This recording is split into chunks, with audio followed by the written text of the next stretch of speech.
అనుదినం దేవునితో.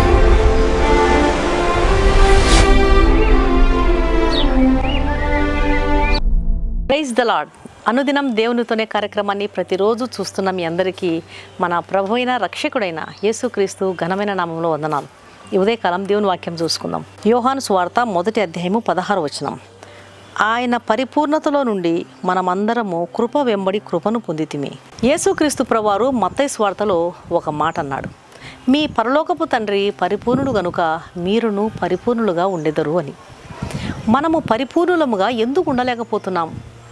దేవుని యొక్క పరిపూర్ణతను మనం ఎందుకు పొందుకోలేకపోతున్నాం? ఎందుకంటే ఆయన పరిపూర్ణతను స్వీకరించే సమర్థత మనలో లేదు. ఒక ట్యాప్ కింద చిల్లులు పడినటువంటి పాత్రను గనక పెట్టినట్లయితే అది ఎప్పటికీ నిండలేదు. మనము చిల్లులు పడిన రంధ్రాలు కలిగినటువంటి పాత్రలుగా ఉన్నాం కాబట్టి దేవుడిచ్చేటువంటి పరిపూర్ణతను మనం పొందుకోలేకపోతున్నాం. కొంతమంది పాత్ర అడుగు భాగమున గర్వము, ఆత్మీయ గర్వము అనేటువంటి రంధ్రాన్ని కలిగి ఉంటారు. అలాంటి రంధ్రమును గనక కలిగి ఉన్నట్లయితే అలాంటి పాత్ర ఎప్పటికీ నింపబడదు, పైగా ఉన్నదంతా కారిపోతుంది. ఒక పాత్ర అడుగున ఇంకొక రంధ్రం ఉన్నట్లయితే ఆ పాత్ర ఎప్పటికీ నింపబడదు, అది త్వరగా కాలిపోతుంది. సాతానుడు మనకు ఎన్నో రకమైనటువంటి రంధ్రాలను, చిల్లులను పొడవడానికి అనేకమైన తంత్రాలను వాడు కలిగి ఉంటాడు. మనము గనక ఆ చిల్లులను త్వరగా పుడుచుకోకపోతే మనం ఎప్పటికీ పరిపూర్ణతను సాధించలేము. కొందరు పాత్ర అడుగు భాగమున గర్వము, ఆత్మీయ గర్వం అనేటువంటి రంధ్రాన్ని కలిగి ఉంటారు. అలాంటి పాత్రలో ఏమి పోసినా అదంతా కారిపోతుంది.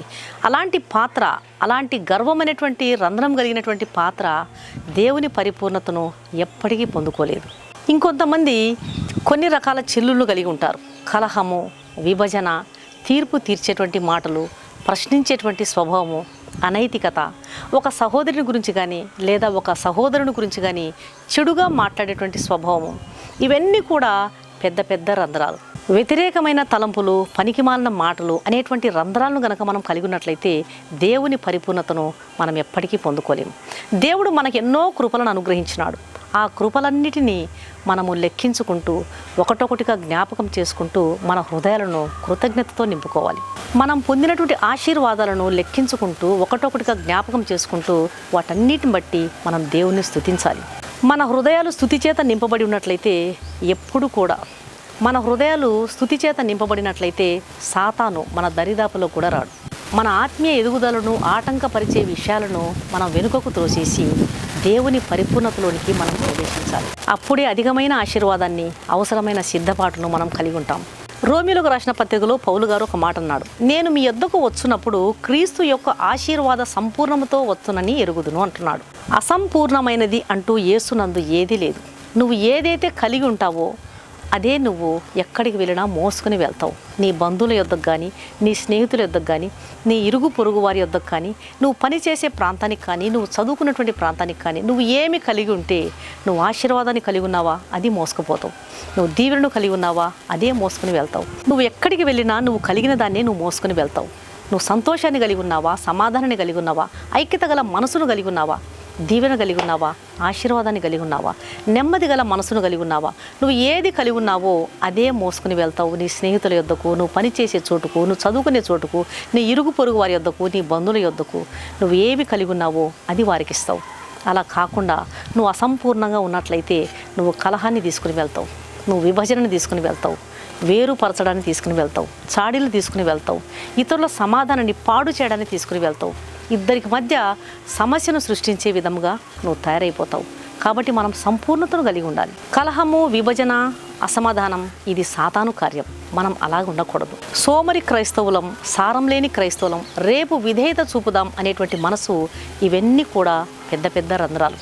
పరిపూర్ణతను సాధించడం అనే మాట ఏమో కానీ ఉన్నదంతా కూడా సమస్తాన్ని మనం కోల్పోయే ప్రమాదం ఉంది. ఆత్మీయ గర్వం, అవిధేయత, వినయం లేని స్వభావము, దిద్దుబాటును స్వీకరించలేని స్వభావము, ఇలాంటి చిల్లులు కనుక మనం కలిగి ఉన్నట్లయితే దేవుని పరిపూర్ణతను మనం ఎన్నడూ సాధించలేము. పరిపూర్ణతను సాధించే మాట అటుంచితే సమస్తం మనం కోల్పోయే ప్రమాదం ఉంది. కాబట్టి దేవుని బిడ్డలారా, మనం ప్రార్థన చేద్దాం. ప్రభువా, నా వయసు నీకు తెలుసు, ఇప్పటికే నేను ఎంతో ఆత్మీయంగా పరిపక్వత సాధించాల్సింది. ఎన్నో సంవత్సరములు గతించిపోతున్నాయి ప్రభువా, ఇప్పటికి నేను పరిపూర్ణతను సాధించలేని వానిగా ఉన్నాను, సాధించలేని దానిగా నేనున్నాను తండ్రి. చిల్లులు పడిన పాత్రగా నేనున్నాను ప్రభువా. దయచేసి నన్ను నా రంధ్రములు పూడ్చివేయండి ప్రవ్వా. నన్ను ఒక శుభ్రమైన పాత్రగా ఉంచండి. నీ పరిపూర్ణతతో నన్ను నింపండి తండ్రి. పరిపక్వత నాకు దయచేయండి ఆయన. ఆత్మలో వివేచనాత్మ నాకు దయచేయండి ప్రభు అని దేవుని సన్నిధిలో ప్రార్థన చేస్తే ప్రభు తప్పకుండా మనకు కృప చూపిస్తాడు. అటు కృప ప్రభు మీకు దయచేయనుగాక. కళ్ళు మూసుకోండి, ప్రార్థన చేస్తాను. పరిశుద్ధుడైన మా ప్రియ పరలోకపు తండ్రి, నీకు స్తోత్రములు ప్రభువా. ఎలాంటి చిల్లులు లేని శుభ్రమైన పాత్రగా నన్ను ఉంచండి తండ్రి. నీ కృప ద్వారా, నీ రక్తం ద్వారా నన్ను కడుగు నాయనా. నా తలంపులో, నా వ్యవహారములలో పరిశుద్ధంగా ఉండటకు నాకు సహాయం చేయండి. నాకు నేర్పించండి ప్రభువా. నీ పరిపూర్ణతతో నన్ను నింపు నాయనా. నేను ఎక్కడికి వెళ్ళినా మీ ఆశీర్వాద సంపూర్ణముతో వెళ్ళడానికి నాకు కృప చూపించండి ప్రభువా. మీ సమాధానాన్ని, మీరిచ్చిన ఆశీర్వాదాన్ని మోసుకొని వెళ్ళాలి. అలా కానట్లయితే నేను కలహాన్ని, విభజనను మోసుకొని వెళ్తా ప్రభువా. ఇప్పటికీ ఎన్నో సంవత్సరాలు గతించిపోయినాయి నాయన. ఈ పాటికి మేము ఆత్మీయంగా పరిపక్వతను సాధించాల్సింది. మమ్మల్ని క్షమించండి ప్రభువా.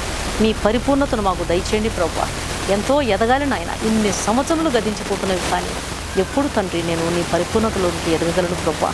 దయచేసి నాయన, పరిపూర్ణత లేని వానిగా, పరిపూర్ణత లేని వారముగా నేనెన్నడూ ఉండనియొద్దు.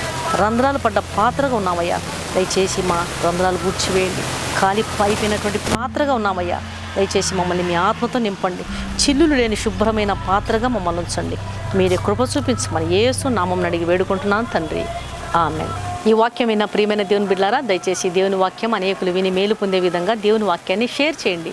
ఈ ఛానల్ను సబ్స్క్రైబ్ చేసుకోండి. మీ ప్రార్థన అవసరతలను కామెంట్ సెక్షన్లో తెలియజేసినట్లయితే మీ కొరకు తప్పకుండా ప్రార్థన చేస్తాం.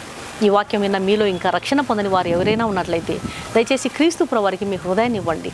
ఆయనను మీ సొంత రక్షకునిగా స్వీకరించండి. నీ పాపముల కొరకు ఆయన కలువరి శిలువలో బలియాగమైపోయినాడు.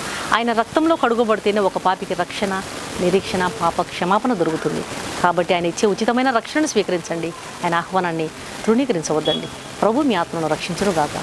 God bless you.